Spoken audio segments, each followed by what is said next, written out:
تھے تو عزیزان گرامی، رب تعالیٰ نے فرمایا کہ شریعت کے مطابق ہی زندگی بندہ گزارے اور تقوی کے ساتھ ہی زندگی کو گزارے، اس طرح کے معاملہ نہ کرے۔ اس سے یہ مسئلہ بھی معلوم ہوا کہ ہم کسی کی، جیسا کہ نبی پاک صلی اللہ تعالیٰ علیہ وسلم سے بھی ثابت حدیث مبارکہ میں آتا ہے کہ اگر ہم کسی دروازے پر جائیں تو سلام کریں، دروازے کو 3 بار کھٹکھٹائیں، پھر اس کے بعد کوئی جواب دیتا ہے تو ٹھیک، نہیں دیتا تو واپسی لوٹ کر چلے جائیں، داخل نہ ہو کر کے۔ اسی طریقے سے غیروں کے بھی اور اپنے یہاں بھی۔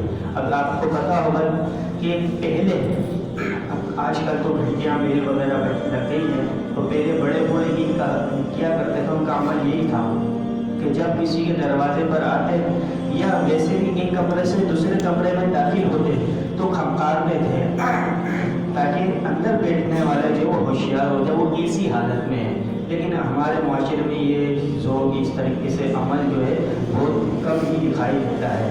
اللہ رب العزت نے فرمایا کہ وَلَٰكِنَّ الْبِرَّ مَنِ اتَّقَىٰ، اصل میں ہی تو پرہیزگاری ہے۔ وَأْتُوا الْبُيُوتَ مِنْ أَبْوَابِهَا، اور اگر گھروں کے دروازوں میں داخل ہو تو اپنے ہی جو مین گیٹ ہوتا ہے، جسے مین گیٹ کہتے ہیں، اس سے ہی داخل ہوا جائے، نہ کہ پچھلے دروازے سے۔ وَاتَّقُوا اللَّهَ لَعَلَّكُمْ تُفْلِحُونَ، اور اللہ سے ڈرتے رہو، اس پر تم اللہ تبارک و تعالیٰ تفلحون، تاکہ تم رب تعالیٰ کی طرف سے فلاح پا جاؤ۔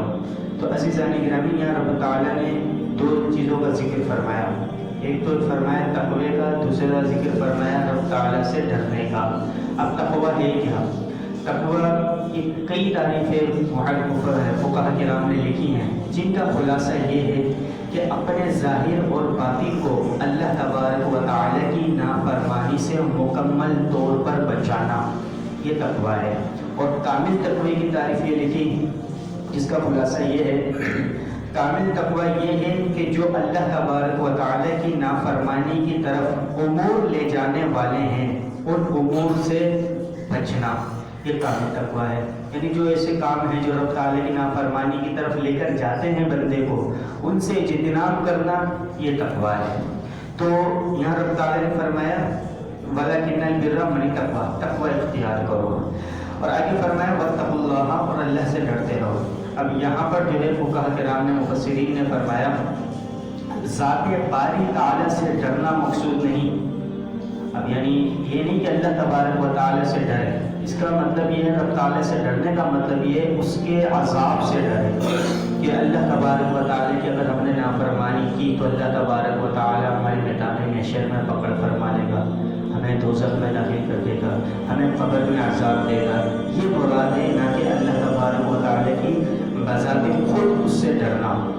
کہ اللہ تبارک و تعالیٰ نے تو فرمایا لا تقنطوا من رحمت اللہ، تو کئی مقامات پر رب تعالیٰ نے اپنی شان و شوقت کو، اپنی رحمت کے بارے میں، اپنے غفور الرحیم کے بارے میں، رحمان الرحیم کی صفات رب تعالیٰ نے فرمائی، وہ تو غفور الرحیم بادشاہ ہے، وہ تو مہربان ہے، 70 ماؤں سے زیادہ وہ اپنے لوگوں سے، اپنے بندوں سے محبت اور پیار کرتا ہے۔ تو یہاں رب تعالیٰ نے فرمایا واتقوا اللہ، اللہ سے تم ڈرتے رہو، تو اس سے مراد یہ ہے کہ اللہ تبارک و تعالیٰ کے عذاب سے ڈرتے رہو۔ اب یہاں پر اس کے فائدے ہمیں کیا حاصل ہوں گے؟ ہمیں فائدے اس کے یہ حاصل ہوں گے کہ ایک تو ہم جب رب تعالیٰ کی سے ڈریں گے، یعنی اس کے عذابات سے ڈریں گے، تو ہم گناہوں سے اجتناب کرتے رہیں گے، ایک فائدہ تو ہمیں یہ ہوگا۔